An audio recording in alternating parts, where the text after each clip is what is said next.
This day in sports history.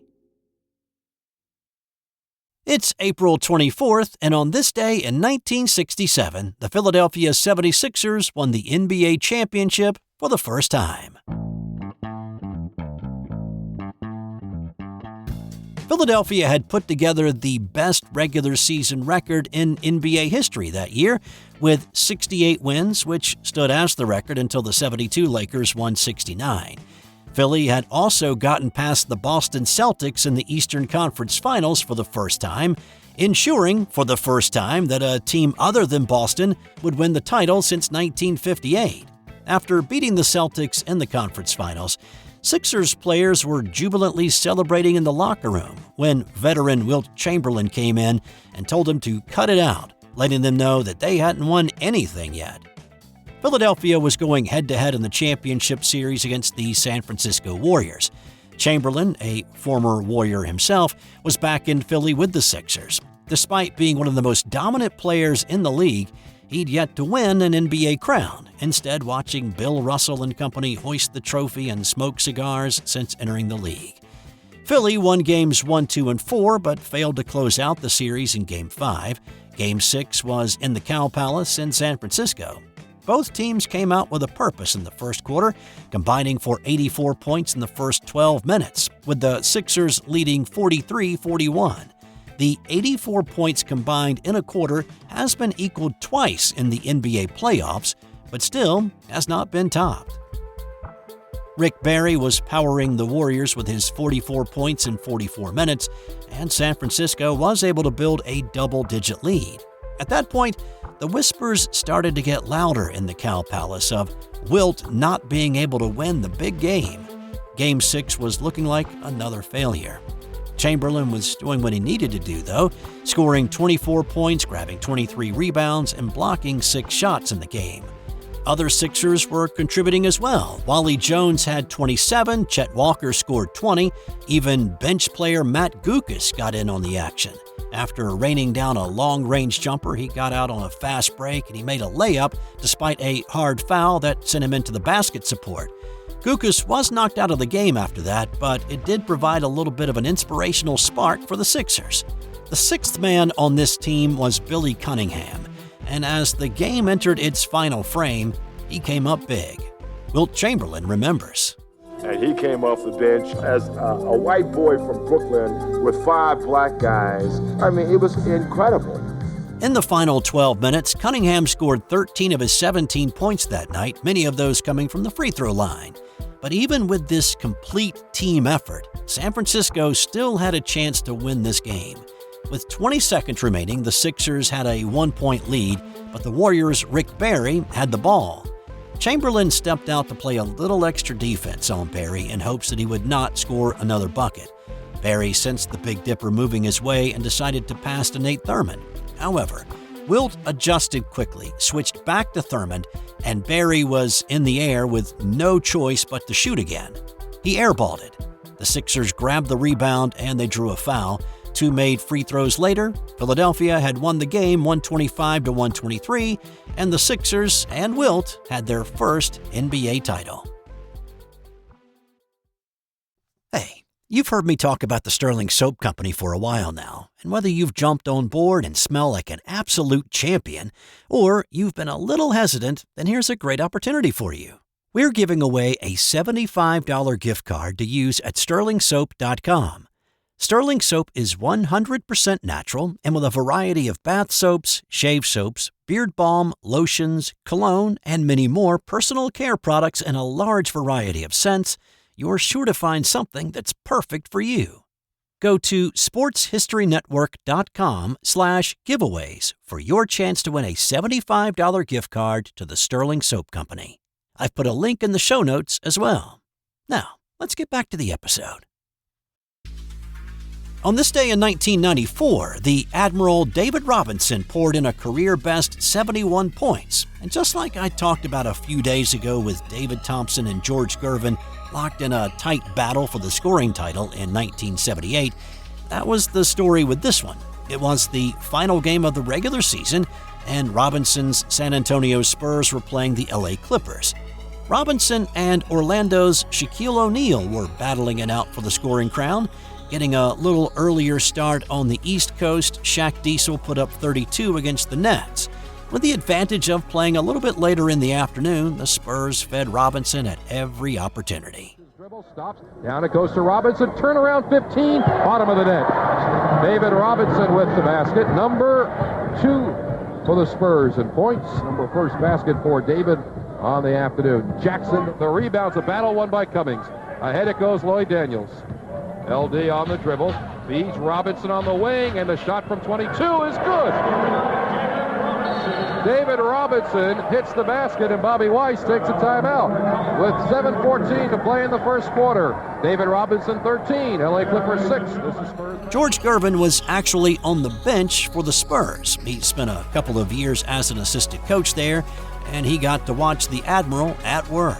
Robinson actually bettered Gervin's team record of 63 points that he had scored on the final day in '78, and he kept right on scoring, adding a 3 for good measure, and he closed it out with a couple of baseline jumpers.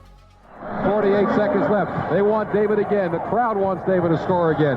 Here is Miguel Knight on the dribble. Throws it up to Rodman. Dennis holds it out. Starts the drive. Give it to David. Grabbed by Ellis. Double team by Wood. Takes the jumper. Yes! 71 for David Robinson. Robinson scored 7 points in the final 60 seconds of the game to give him 71 and the scoring title.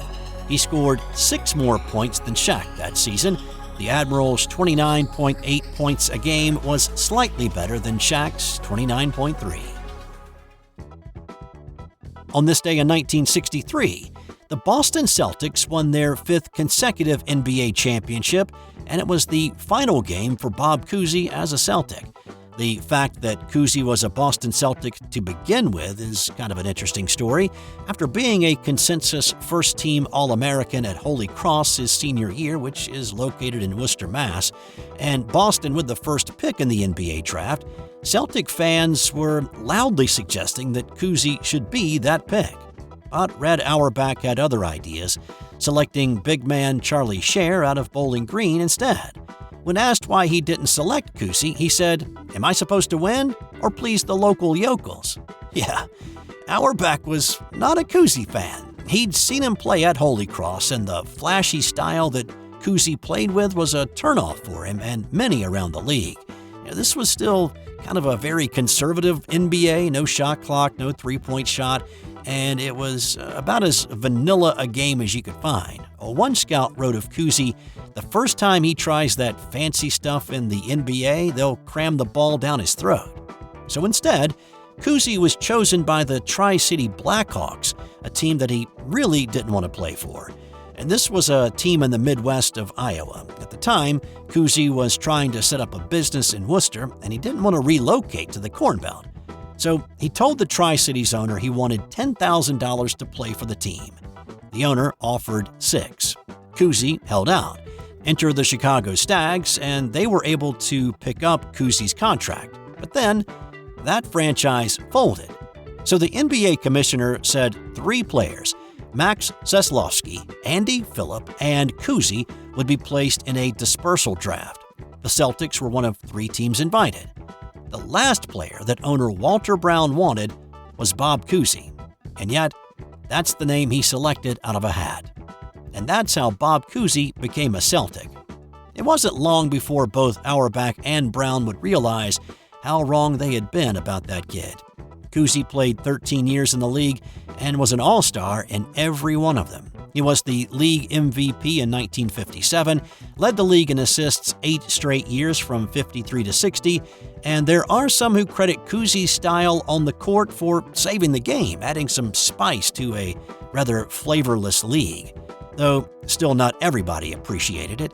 Cousy said he got a lot of letters from high school basketball coaches around the country who were upset because of the example that he was setting with his ball handling and his passing. It seemed that every guard in the country wanted to play like the Houdini of the hardwood. From 57 until Cousy's departure in 63, the Celtics dominated the league with 6 championships. Of course, Bill Russell and Tommy Heinsohn had a hand in those banners going in the rafters as well, but without a man to get them the ball in the way he did, would they have been as successful? So he played his final game on this day and officially announced his retirement a month later on May 17th in what was known as the Boston Tea Party. Now, while I said this was his last game as a Celtic, it wasn't his last game in the NBA. While he was the head coach of the Cincinnati Royals in 1970, he inserted himself as a player in the final 7 games of the season, playing about 5 minutes a game and averaging less than a point. So really not much to talk about there, which is why we highlight this night as the last game that Bob Cousy played as a Boston Celtic. On this day in 1927, Bobby Jones hit his first hole-in-one. Now, by this point in his amateur golf career, Jones had already won 4 major golf championships, but the 25-year-old had never had an ace. Well, on this day, Jones was playing at Eastlake Golf Club, and it was his home club in Atlanta, so he stepped up to the par 3 11th hole. He pulled out a hickory-shafted 4-iron from his bag, or more than likely requested his hickory-shafted 4-iron for a 173-yard shot. It is said that he only took a 3/4 swing, and the ball bounced a few times and plopped right into the hole.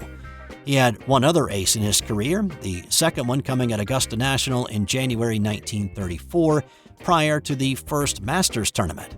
He used a similar hickory-shafted 4-iron from 136 yards out on the 14th to score that one as well. Jones once quoted his good friend Eugene Black saying, "No man has mastered golf until he has realized that his good shots are accidents and his bad shots good exercise." On this day in 1945, Happy Chandler was voted in as the new commissioner of Major League Baseball by the owners. And we talked about the impact he made on baseball in the April 15th edition when he eliminated the rule not allowing black players to play in the majors, opening the door for Jackie Robinson to make his debut in 1947. Chandler is widely viewed as the most influential commissioner in the history of baseball. And on this day in 1901, it was the first game ever played in the American League between the Chicago White Stockings and the Cleveland Blues. So this is 25 years after the National League had debuted. Chicago won 8-2 on this day, and they went on to win the American League pennant that season. Time now for today's That's Got Nothing to Do with Sports fun fact. Edvard Munch wrote a hidden note on the canvas of his most famous work titled The Scream. In the upper left corner, he wrote a phrase in pencil that, when translated to English, reads, "Can only have been painted by a madman." The note was not discovered until 11 years after it had been painted, and museum curators, where it was being displayed originally, thought it had been done by a vandal. But by comparing the writing on the painting with writing from his diaries, it was determined that Munch had written it himself.